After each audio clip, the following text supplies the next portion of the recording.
Container ही है तो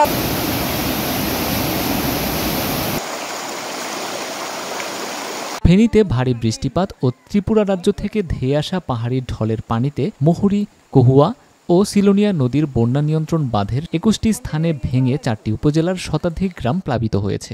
এর মধ্যে পরশুরাম ও ফুলগাজীর কমপক্ষে ৫০টি গ্রাম প্লাবিত হয়েছে।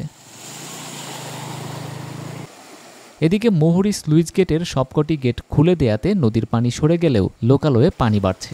এতে নতুন নতুন এলাকা প্লাবিত হচ্ছে। নতুন করে উজানের গ্রামগুলোর পানি কমতে শুরু করলেও বুধবার ৯ জুলাই দিবাগত রাতে নতুন করে ভাটির ফুলগাজীর মুন্সিরহাট ও আনন্দপুর ইউনিয়নের ছাগলনাইয়া ও ফেনী সদর উপজেলার বাঁধের ৬টি স্থান ভেঙে নতুন করে কমপক্ষে আরও ২০টি গ্রাম প্লাবিত হয়েছে।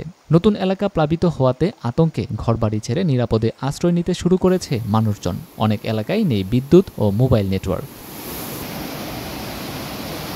ফেনী পরশুরাম আঞ্চলিক মহাসড়কের যোগাযোগ এখনও বিচ্ছিন্ন রয়েছে। বুধবার রাতে নতুন করে ফেনী ছাগলনাইয়া সড়ক তলিয়ে গেছে। যে কোনো সময় যোগাযোগ বিচ্ছিন্ন হয়ে যেতে পারে।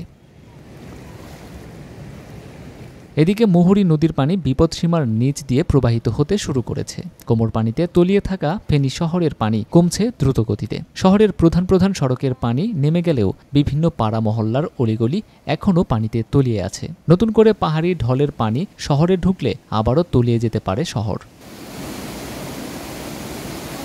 ফেনী আবহাওয়া অফিসের কর্মকর্তা মোহাম্মদ মুজিবুর রহমান বলেন, জেলায় টানা ৪ দিন ধরে মাঝারি ও ভারী বৃষ্টিপাত হচ্ছে। বৃহস্পতিবার ১০ জুলাই সকাল ৯টা পর্যন্ত ২৪ ঘণ্টায় জেলায় ৫১ মিলিমিটার বৃষ্টিপাত রেকর্ড করা হয়েছে। পানি কমার পরেই বাঁধ মেরামতের বিষয়ে সিদ্ধান্ত নেওয়া হবে বলে জানান ফেনী পানি উন্নয়ন বোর্ডের নির্বাহী প্রকৌশলী আক্তার হোসেন মজুমদার। জেলার ৬ উপজেলায় ত্রাণ কার্যক্রমের জন্য ১৭.৫ লাখ টাকা বরাদ্দ দেওয়া হয়েছে। কন্ট্রোল রুমের মাধ্যমে সার্বক্ষণিক পরিস্থিতি পর্যবেক্ষণ করা হচ্ছে বলে জানান ফেনীর জেলা প্রশাসক সাইফুল ইসলাম।